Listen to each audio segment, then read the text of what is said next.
2025 की शुरुआत एक हिस्टोरिक डिफेंस डील के साथ हुई है जो भारत के इतिहास सबसे बड़ी डिफेंस डील बन गई है। इस डील का महत्व क्या है, किस देश के साथ ये डील साइन की गई है और कैसे ये भारत की रक्षा शक्ति को और मजबूत करेगी।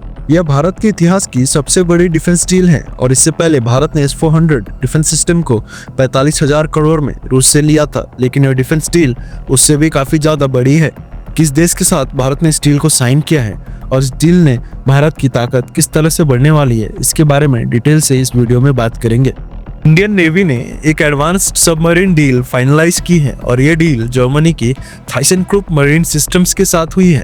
इस डील के तहत जर्मनी इंडिया के मैज़गान डॉक शिप बिल्डर्स के साथ मिलकर 6 एडवांस्ड सबमरीन्स डेवलप करेगी।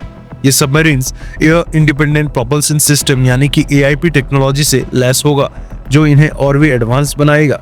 AIP सिस्टम टेक्नोलॉजी एक ऐसी टेक्नोलॉजी है जो सबमरीन्स को बिना सरफेस पर आए लंबे ड्यूरेशन तक अंडर वाटर रहने की कैपेबिलिटी देता है। ये वही टेक्नोलॉजी है जो एक फाइटर जेट को स्टेल्थ मोड में रडार की नजर से बचाने के लिए होती है, लेकिन इस केस में ये सबमरीन्स के लिए काम करती है।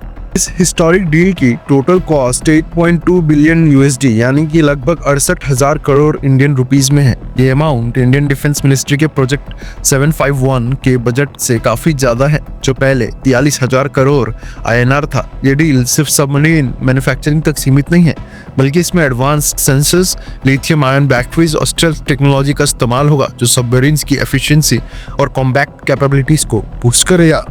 टाइप 214 सबमरीन्स इस डील का बेस मॉडल रहेंगी। ये submarines siemens polymer electrolyte membrane PEM hydrogen fuel cells use करती हैं जो इन्हें एक्सेप्शनल स्टेल्थ और एंड्योरेंस देती हैं। ये सबमरीन्स 400 मीटर्स यानी कि 13,000 फीट की डेप्थ तक जा सकती हैं और 84 दिन तक अंडर वाटर रहने की कैपेबिलिटी रखती हैं।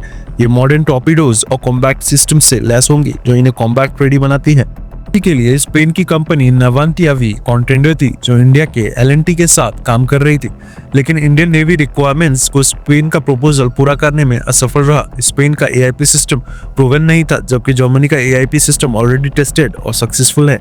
इसी वजह से इंडियन डिफेंस मिनिस्ट्री ने जर्मन के प्रपोजल को प्रेफर किया है।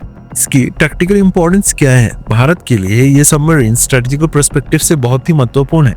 चाइना और पाकिस्तान की नेवल एक्टिविटीज को मॉनिटर करने के लिए इंडियन ओशन रीजन में एक स्ट्रॉन्ग प्रेजेंस जरूरी है। ये सबमरीन्स बिना किसी डिटेक्शन के एक लंबी ड्यूरेशन तक अंडर वाटर रहेंगी और अपने सर्विलेंस मिशंस कंप्लीट करेंगी।